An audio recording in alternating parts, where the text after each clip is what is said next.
ใช่คือกินคือกินอยู่คนละเจนะคือบ่กินผ้าเดียวกันกินคนละทีคนละทางบ้านนี่พิษกันมาจักรอกนี่บ่บ่มีบ่โอ้ยันมาพิษกันนะร้านนี้ไม่ได้กินข้าวไปใช้ก็ร้านนี้ไม่ได้กินข้าวอดมึงว่านี่อดไม่มีอาหารกินโอ้ยอดใจละแม่นบ่เนาะอดข้าวเชื่อหรอกเมื่อจะให้ต้มลงไปก่อนจะกินบ่โอ้แสดงว่าหิวแห้งนี่มื้อวานนี่บ่ได้กินข้าวเลยโอ้ยยากแล้วว่ามีอาหารกินอดแล้วอดวานนี่เนาะนี่มีอาหารกินใช้เต็มที่เลยโดยตามกันได้ลงไปเลยกินตามสบายแล้วโอ้ยหัวอีกแล้วนี่เจ้าก็ได้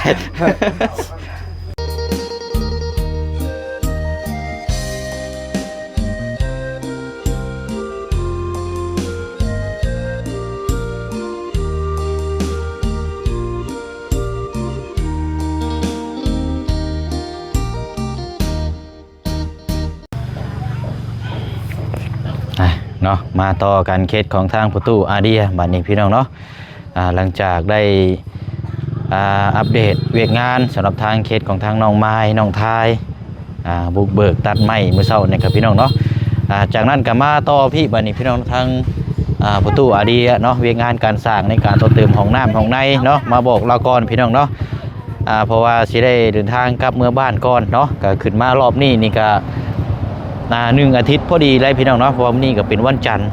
เนาะพอบ่แซงก็เดินทางขึ้นมานี่วันจันทร์กับวันอาทิตย์ถือว่า1 อาทิตย์พอดีเนาะพี่น้องเนาะลงไปเวียกงานทั้งพุ่นก้อนบัดนี้พี่น้องเนาะเวียกงานทั้งพุ่นแล้วเราก็จังขึ้นมาใหม่บัดนี้พี่น้องเนาะดำเนินการสำหรับทางเคสของทางน้องไม้และก็น้องทายเนาะเพราะว่าตอนนี้กระทั่งพอน้องเปียวนี่มีงบอยู่4 ล้านกีบเนาะจากพอใจดีอยู่ประเทศแคนาดายังเดืออยู่เนาะเดี๋ยวเราเบิ่งเวียกงานตัวนี้น้ำกันบัดขึ้นมาเพื่ออะไรพี่น้องเนาะแต่ว่าก็สิเข้าไปบอกทางน้องๆเพิ่นอยู่พี่น้องก่อนจะเดินทางเนาะพี่น้องเนาะมาเบิ่งทางนี้ก่อนเนาะทางประตูกับป้าต่ำอย่างนี้ตุ่มต่ำอยู่พี่น้องกินข้าวกินน้ำเดี๋ยวพี่น้องเนาะกราบสบายดีและสวัสดีพ่อแม่พี่น้องเบิดสุขุสุคนคือเก่าคือเดิมพี่น้องเนาะเป็นอีกช่องทางนึงที่พี่น้องติดตามและก็เป็นกำลังใจให้ตลอดมาเนาะพี่น้องเนาะเอานี่แหละพี่น้องเบิ่งเวียกงานน้ำกันเนาะนี่ได้นี่เนาะพวกเฮ็ดอยู่ยังกินอะไรเนาะซื้อน้ำสปอนเซอร์สร้างเนาะเดี๋ยวไปเช็คเอาน้ำก่อนโอ้เนาะขึงเด้นี่พี่น้องบ่มอยู่นี่ทางเขานี่เราจะมี5เนาะมี5 คน6 คนนี่แหละ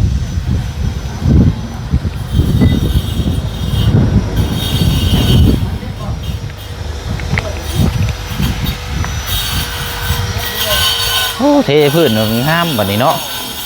คักเลยเนาะนี่แล้วประตูนี่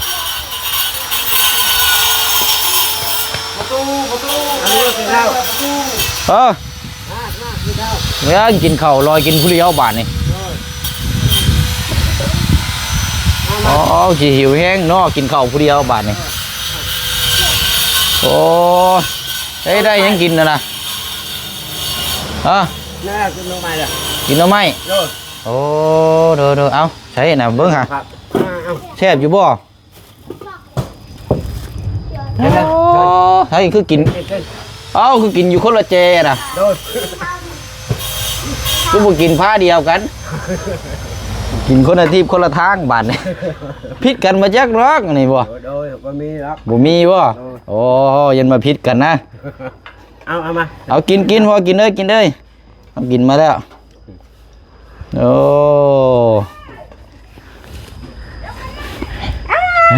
เอาต้มหน่อไม้เนาะแล้วก็ข้าวเหนียวทางนั้นก็คือกันบ่นึกว่าเสียงตำยังกินนี่เจ้าตำมานี่บ่กินนี่นะตำหมึกพริกเนี่ยบ่มึงมีถ้วยใส่บ่กินข้าโคกเลยแม่ผักยังผักบุ้งบ่ ยอด ยอดเอา ยอดอันน่ะยังก็ยอดมันต้นบ่ บ่นี่ ยอดมันบ่ มันนี่ เอายอดมันมาต้มกินเนาะ โดย อืมใช้ช้างเพิ่นกินนะบ่สักเขา กินแล้ว กินแล้วเนาะเออ เอาต้มใหม่ปันกินเบาๆว่า อืมเอาคำใหญ่ๆรถนะบ่ต้องวิหรอกคำใหญ่ๆรถเฮ็ดอ่า ชายน้องติดแห้งนี่ เอา ก็ได้กินข้าว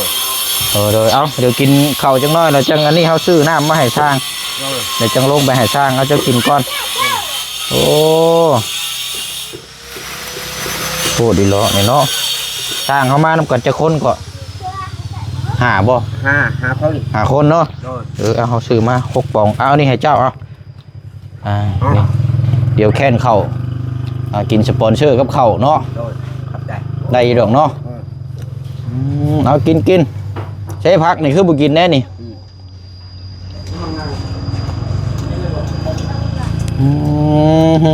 ถูกเนาะคือบุกินอยู่ผ้าเดียวกันนะด้วยพิษกันนะนี่บ่เห็นบ่พิษกันบ่โอ้คนละผ้าเลยบาดนี้เอาอยู่ง่ายกินง่ายพี่น้องไอ้ผู้เนาะทั้งนั้นกันอันนั้นดิชายกกเนาะดิชายโทนอันนั้นนะ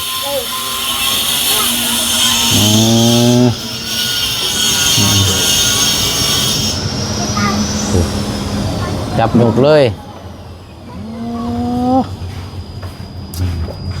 ไอ้ผู้มีจอกใส่ยุกใส่ตู้กินเลยจับกันมือเอา ไปอยู่ยอดมันใกล้ๆนี่เนาะจับเด็ดมาแล้วก็ต้มใส่กินรส ช่วงอะไรพี่ช่วงหันจ่า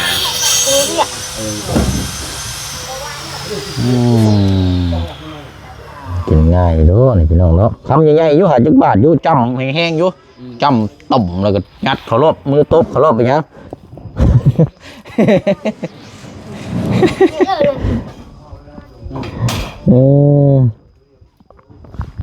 เอาจะกินแล้วจะลงมาพี่เลือ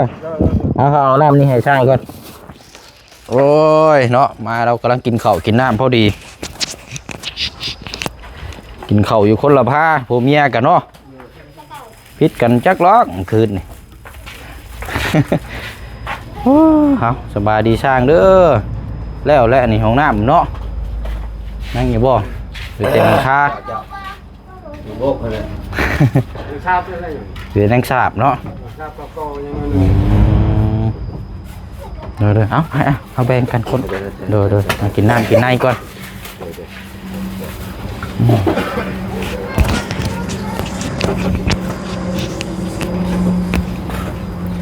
โดยเนาะประตูในเฮือนงามด้อนี่ประตูนี่ตู้ห้องน้ำกันเนาะที่กันเปื้อนกันเจินให้คักกิโลป้า ละเอียดเลยเนาะ วัตถุนี้แล้วงามแล้ว ผู้เฮ็ดยังบ่ได้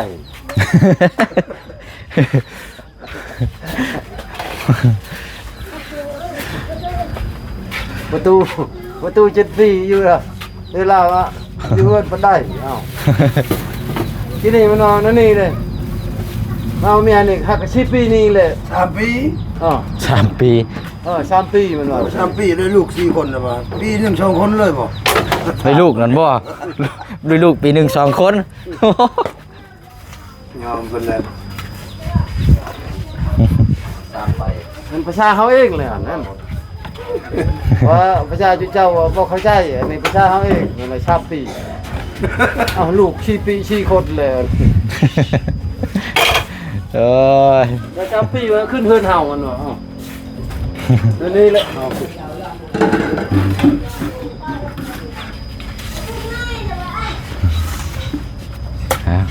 โอ้ปูนนี่เบิดพอดีเลยนะนี่เนาะเอาบ่ ชอบ เดี๋ยวจังว่ากันเนาะเฮ็ดตัวนี้ไปก่อนเนาะ มื้ออื่นนี่ก็แม่นว่าอันนี่บ่ขึ้นหลังคาบ่ขึ้นหลังคาเนาะ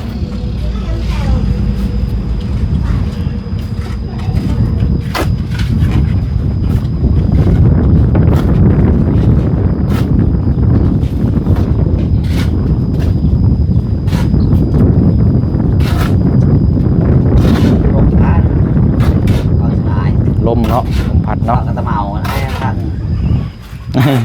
โต้เนี่ย เนาะให้เราเฮ็ดแล้วบ่แล้วก็น้ำสีดล้างบัดนี้เนาะล้างคักๆทำความสะอาดโอ้ยเฮาบ่ไปให้ฉันบ่จักบ่ได้นอนเฝ้าเฮือนนี่แหละเรื่องคักแล้ว เย็นเนาะ สิไปทางใดก็คิดเห็นแต่เฮือนนี่แหละเบิดบาดนี่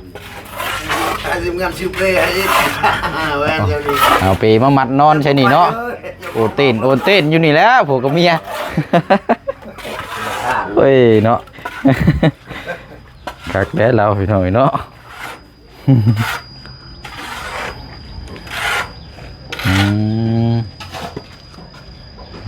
เอาเนาะ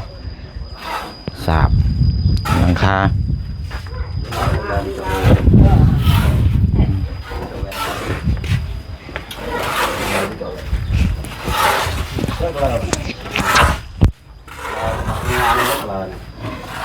หมดทำงานทุกวันไม่ต้องมา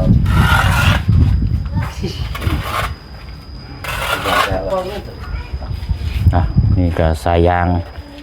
จากเฮือนน้องลาน้อยเนาะทางเมเจดีที่ให้ทางมูเชนี่ซื้อยางใส่น้อยมาให้ก็ถือว่าร่วมใช้น้ำกันเกตของทางประตูโอ้หักแล้วเนาะ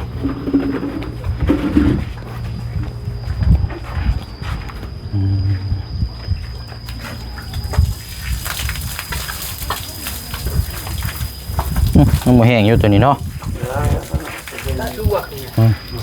mới rồi là thịt được là được มันแห้ง yêu hay cái mới đi giờ mình chưa hồi nhẹ hồi rồi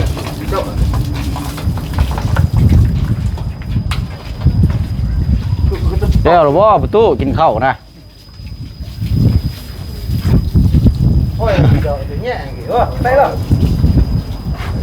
แล้วก็เทข้านเทหยังเนาะคักอยู่พี่น้องเลย ไป ลงมาเทเฮือนอีกงางเข้าไปนี่เลยโอ้กี่ดอกนี่เนาะเหมาะคักกี่ดอกของน้ำแล้วนี่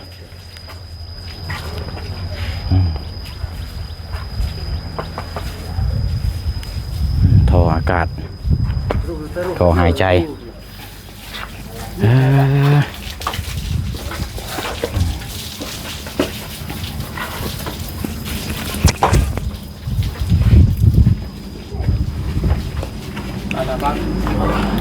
โอ้อิ่มแล้วเนาะบัดนี้เอื้อมหลังเอื้อรถเนาะขัดล้อรูปท้องแน่อิ่มกะอุ่นเช็ดหน้าเช็ดตาแล้ววันนี้ ตาได้เขากินอิ่ม สิเสพแห้งเนาะ เขาก็ให้แล้วอิ่มเข่านั่นเห็น เอามาโอ้ยเนาะอิ่มคักแล้วบ่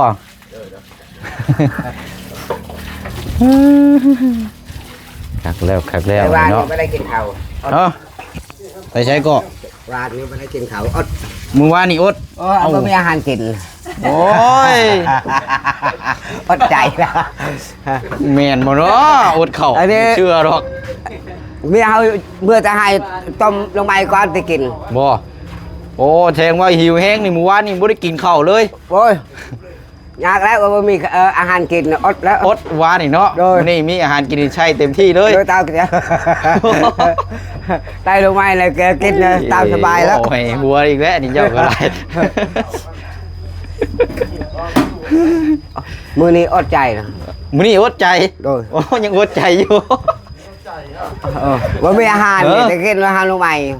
โอ้ย มื้อนี้อดใจใช่บ่จะว่านะ อด ดีใจแล้ววะได้กินข้าวมาอดใจอยู่ยังทุกข์แล้วบ่ ถูกเลยอดใจอดใจ อดใจไป ก็มีอาหารลงไปเนาะยังต้มอีกทอคืออดเข่าเฮาอดเข่า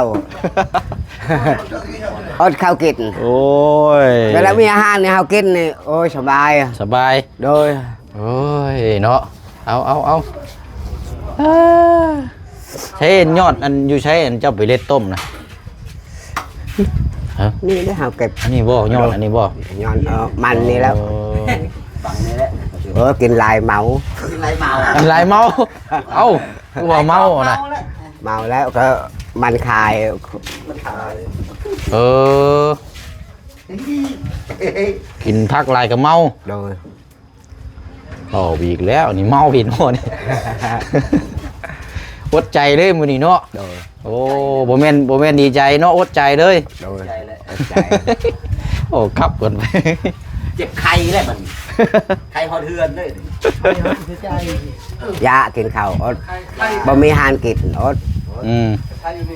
เป็นมีอาหารกินก็ได้อดกิน อืม แชบแล้วดีใจแล้ว แซ่บก็ดีใจ โอ้ยเนาะ มันงงแล้วมัน แล้วก็จักว่าเนาะยิ้มแย้มแจ่มใสเด้อเนาะ โดย ยิ้มข้าวยิ้มน้ำเด้อเนาะ โดย คันว่าบ่ได้กินข้าวเลยสิเป็นได้ ว่าเงินแค่ โอ้ย รู้สั่ง เป็นเวลากินข้าวนี่ ซื้อหมดเท่าไหร่ โมเฮ็ดเว้าในนั้นเว้าในนี้เฮาจะหายหรือเอา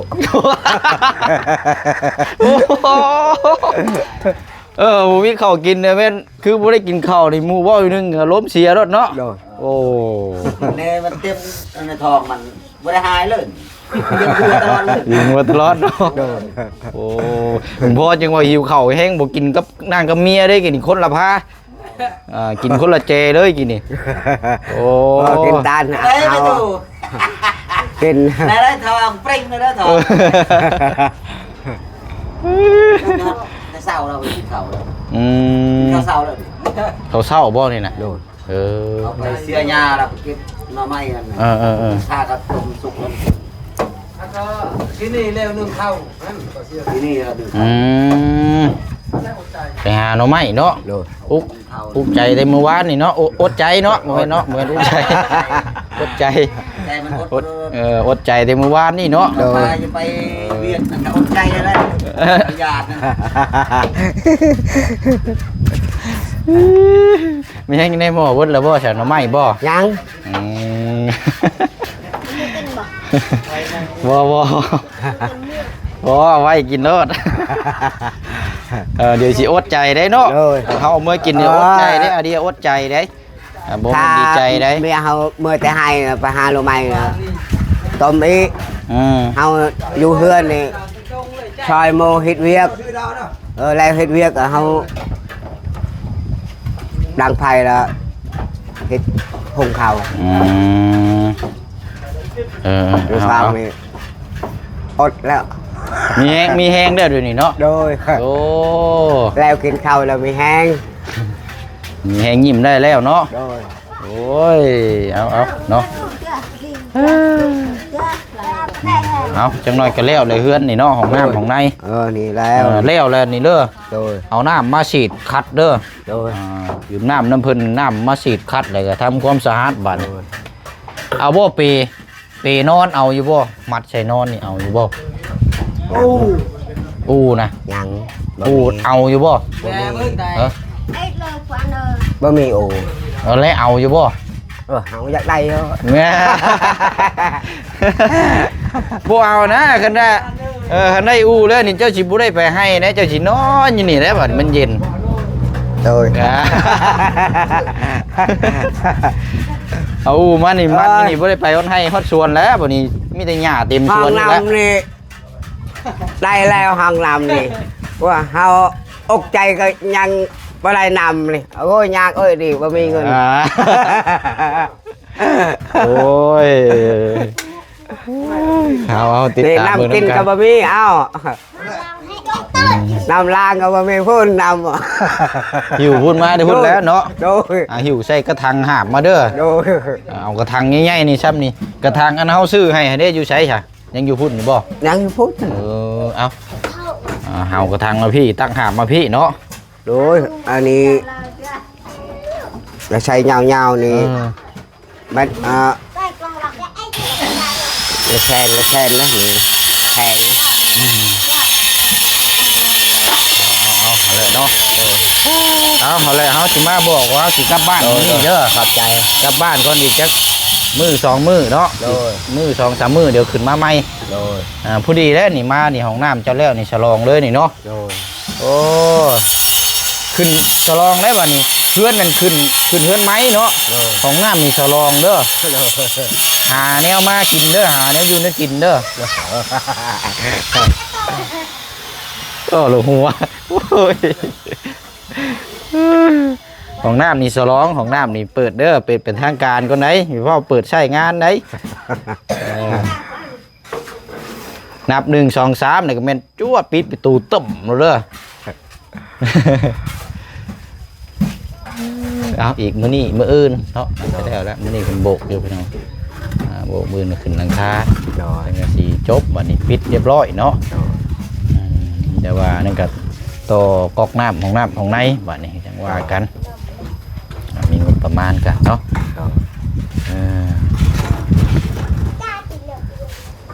เอาเลยอาเดียเด้อ โดย มาบอกแล้วสิกลับบ้านก่อนบัดนี้ โดย เดินทางก่อนมาหลายมื้อเลย โดย คนละอีก2-3 มื้อว่ากันไม่เดี๋ยวจะขึ้นมาไม่ลงเป็ดเวียกเท่านั้นน้ำแม่ โดยเมื่อบัดนี้ มื้อนี้คนละเดี๋ยวขึ้นมาไม่เด้อ โดย เอาหักแพงคือเก่าเนาะกินข้าวลายๆอยู่ดีมีแห้ง โดยไปตลอดปลอดภัย โดย หาเงินหาคำมันรวยคือเก่านั่นแหละ เอาขอบมุกขอบใจละลายเนาะ มีตัวต้องมาครอบเลยน้ำซีนะนาฟืนวิ่งดันเถอะโอเคอาเดียเด้อกลับก่อนบัดนี้เนาะเดี๋ยวมอบหน้าที่ให้ทางช่างเพิ่นเฮ็ดเวียกต่อพี่น้อง จ่าดีจ่าเยอะ อาเดียเด้อเอาอยู่ดีมีแห้งสบายดีเด้อโอ้ยเด้อเอาเนาะกลับเลยเด้อ